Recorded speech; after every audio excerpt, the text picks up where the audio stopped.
Search करें अवामी news. मुल्क भर की ताज़ा तरीन खबरों से बाखबर रहने के लिए सब्सक्राइब करें हमारे चैनल को और बेल आइकन ज़रूर दबाएं।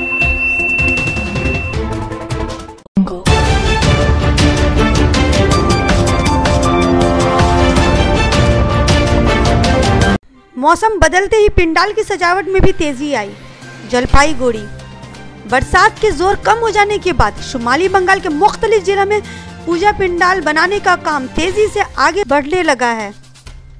पूजा कमेटी के लोगों ने पूरी तेजी से पूजा पिंडाल की तैयारी के अलावा इसकी सजावट में भी ज़्यादा ध्यान दे रहे हैं। जलपाईगुड़ी में बरसात का जोर कम होने के बाद से ही वहां पिंडाल में मूर्तियां बैठाने का काम में तेजी देखी गई है।